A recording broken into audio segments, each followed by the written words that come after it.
People have known about the existence of dinosaurs for a long time, but new fossils cause no less excitement.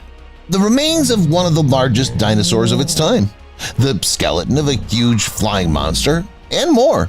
In this episode, you'll learn about the largest and most dangerous dinosaurs discovered by scientists.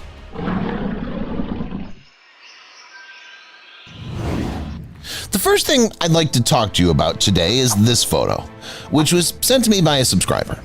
According to him, this is not a random photo from the internet, but a real proof of a story that happened to scientists at the end of the 20th century. According to the legend, in a remote and unexplored part of the forest, in the west of a small village, a small group of scientists lived. They were avid travelers and were always looking for unexplored nooks of nature. One day, as they set out to explore, they stumbled upon something amazing. Following the unusual cries of birds, the scientists came to a dense area of the forest where there had never been any human before. There, among the dense thickets and tall trees, they discovered the remains of a giant and dangerous dinosaur.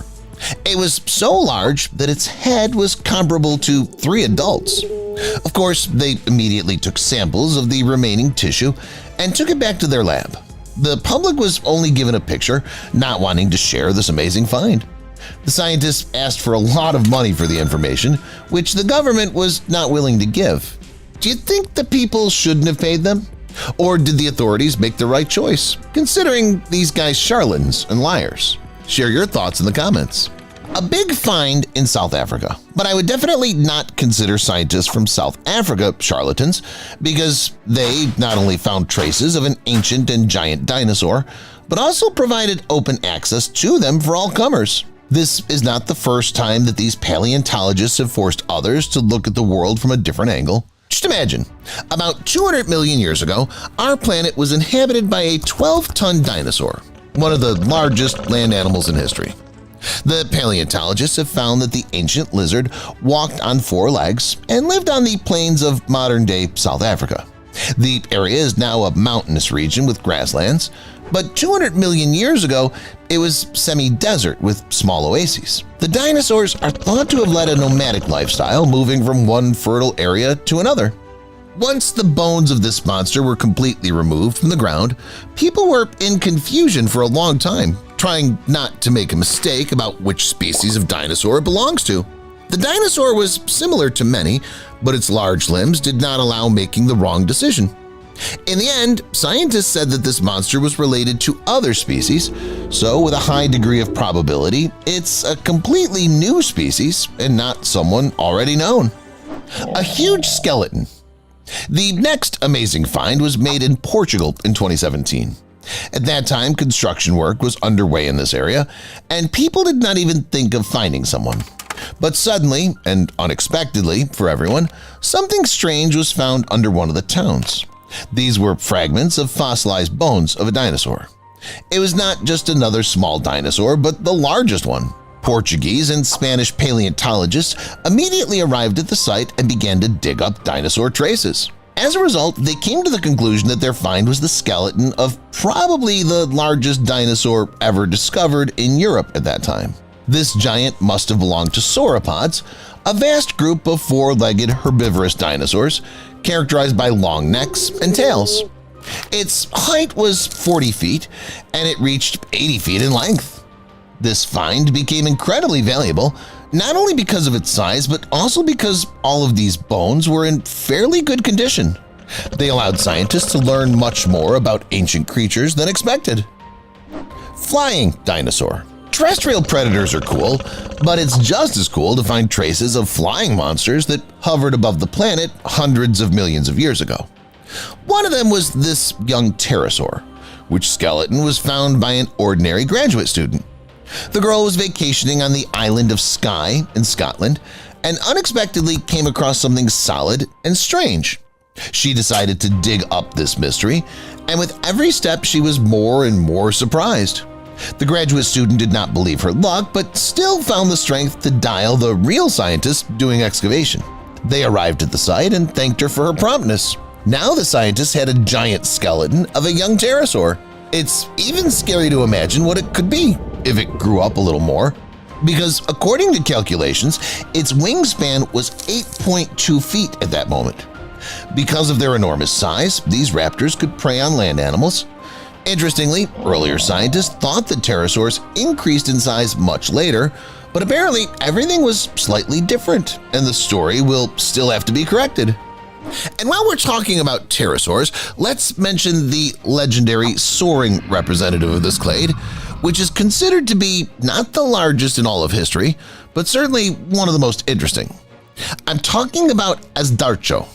It's worth stating with the fact that even the name of this monster alone is unusual, which came from the analog of the fire drake in the Western Turks.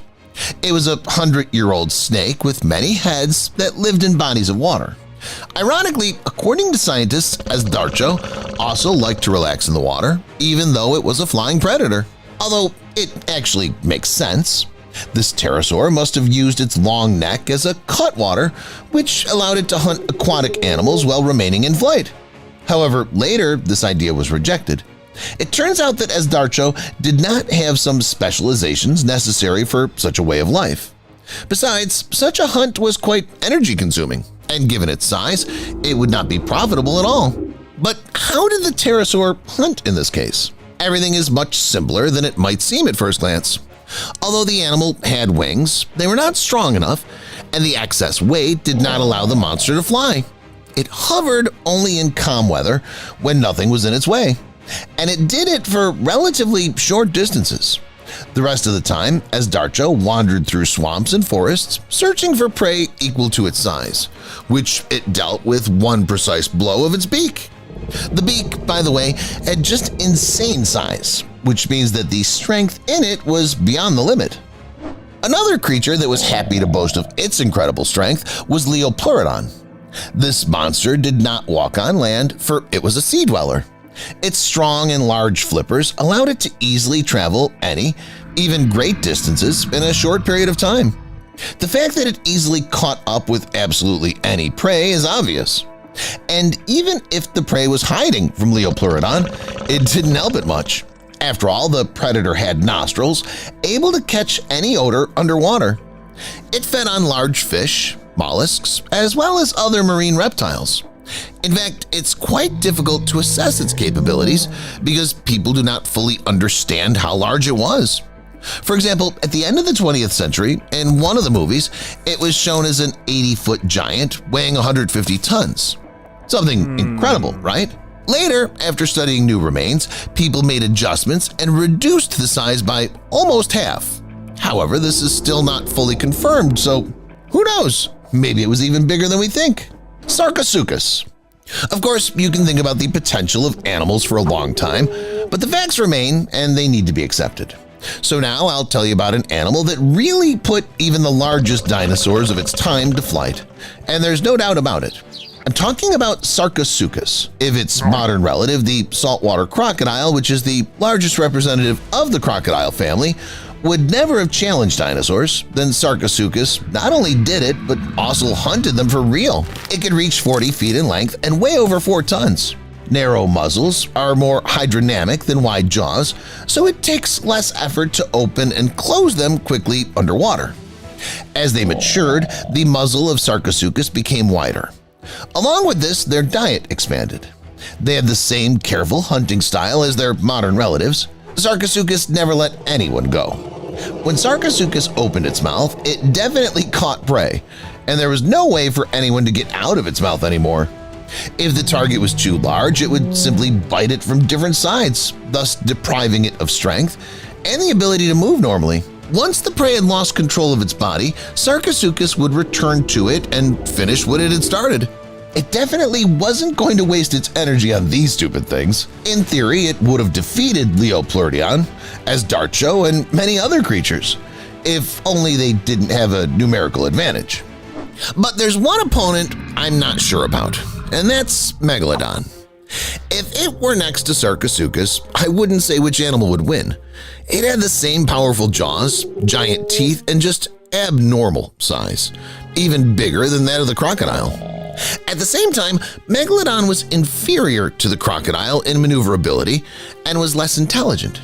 It wasn't used to acting according to the situation. Because the legendary shark was at the top of the food chain, it didn't have to reinvent the wheel. It just went out hunting and ate whoever got in its way indiscriminately. That's why its hunting intelligence was dulled, which is not the case with the crocodile. And now I'll tell you about sharks, which even Megalodon was afraid of.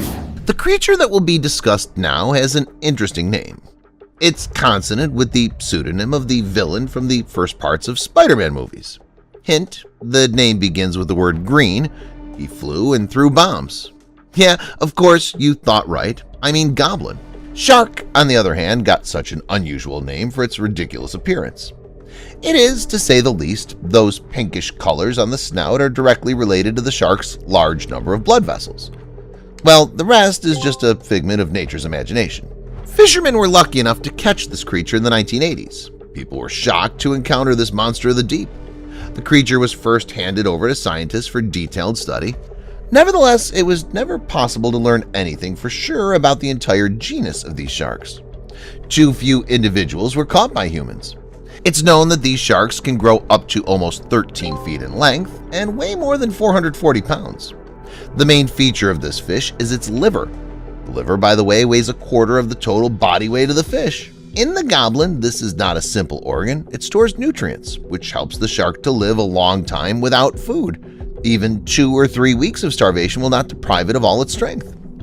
Another important function of the liver is to replace the swim bladder. Although, if I could give hints, I would definitely advise the goblin shark not to be afraid of anyone and to swim out to hunt at any time of the day or night. Would any creature dare attack this monster in the literal sense of the word? I think even Megalodon was uncomfortable with the sight of such a shark. And it's true, because the goblin shark has existed on our planet for 125 million years, which means that it managed to frighten even the huge Megalodon shark more than once. Leviathan. And this, my friends, seems to be a creature that, in its power and bloodthirstiness, would give even Megalodon a head start. Don't believe me? Well, then listen about Leviathan. Let's start with the first find pertaining to this creature. It was a skull found in Peru. The skull was 10 feet long, and that's not much, but the power of this fish is something else entirely. The dominance that this fish had many millions of years ago, Leviathan got because of all sorts of tricks in its structure. For example, Leviathan's super powerful jaw with simply anomalous teeth helped it destroy any prey that it wanted. They're one of the largest among vertebrates. The upper fangs of Leviathan reached almost 14 inches in length and 5 inches in diameter.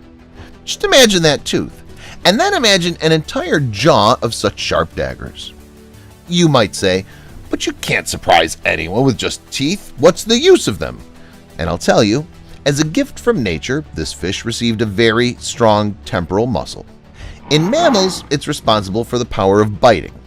So Leviathan easily tore off whole pieces from the still alive prey. Here you'll ask a counter question. What's the use of Leviathan biting so hard? It simply can't catch up with Megalodon and take it by surprise. Rather, the giant shark will attack from somewhere unexpected and swallow Leviathan. It would be like that if not for the organ that helped Leviathan navigate in space. A giant spermaceti organ which perceived sound signals as a radar helped the animal in this. By the way, one more interesting fact is because of the spermaceti organ, the head of Leviathan looks simply gigantic and even ridiculous. The fish could ram any target with it and still feel normal. For several millions of years, this monster swam the seas and oceans and didn't let anyone live in peace. Only natural changes, or precisely changes in climate, have calmed Leviathan down. Global cooling has sharply affected the ocean currents, which in turn upset the balance of plankton and krill, the main prey of baleen whales. Now, this entire microorganic crowd lived near the poles, so the baleen whales had to migrate after them.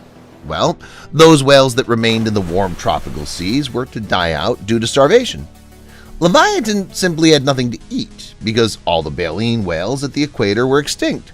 And if its congener, the sperm whale, is adapted to hunting giant squids on the depths where the temperature is always more or less stable, then Leviathan, that intimidated everybody on the surface, was left alone with small fish.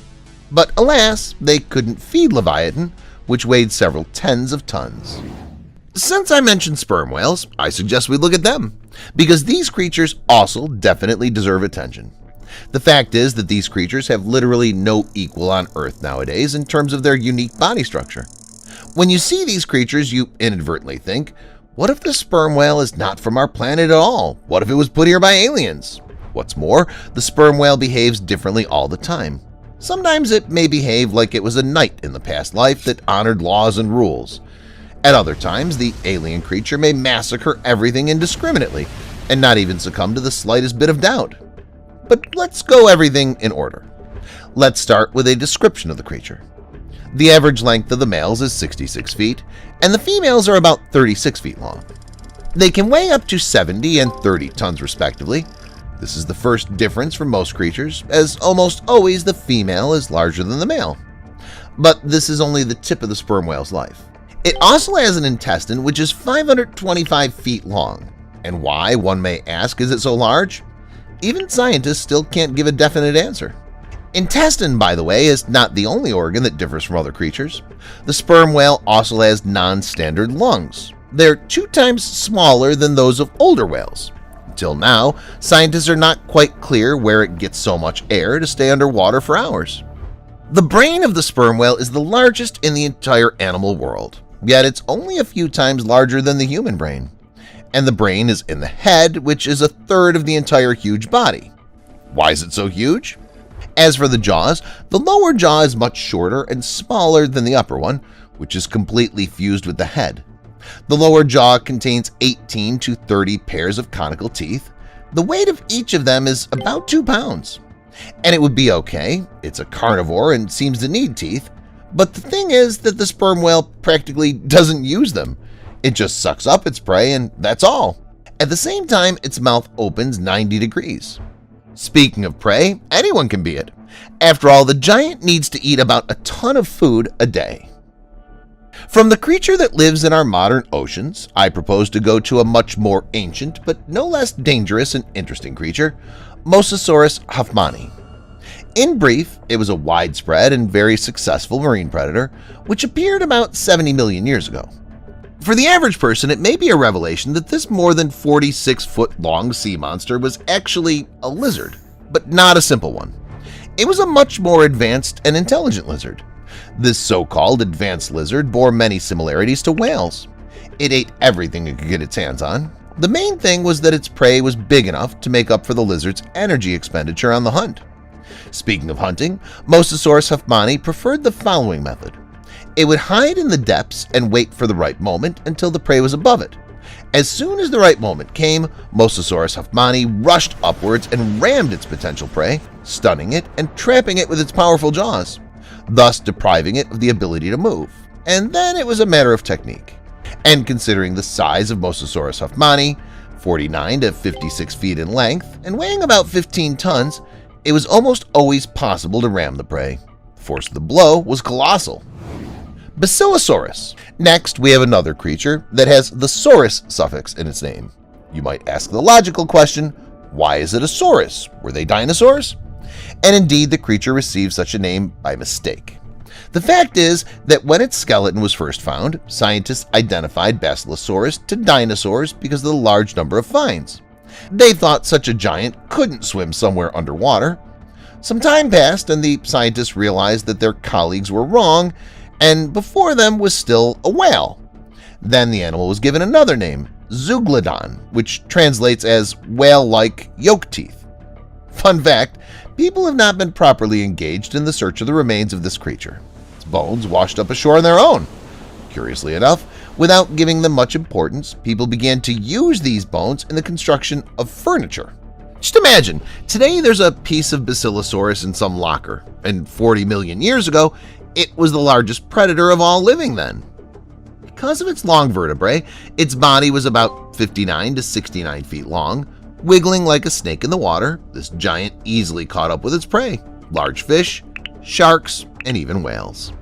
And here's another interesting fact about this creature. Basilosaurus had what's called hind limbs. They were small and weak, used by the creature only for mating. But that was not their essence and significance for humans. It was these limbs that became the first in the history of irrefutable evidence of kinship between modern whales and their ungulate ancestors. That's all, guys. Which sea creature impressed you the most? Let me know in the comments. Thanks for watching, and see you later.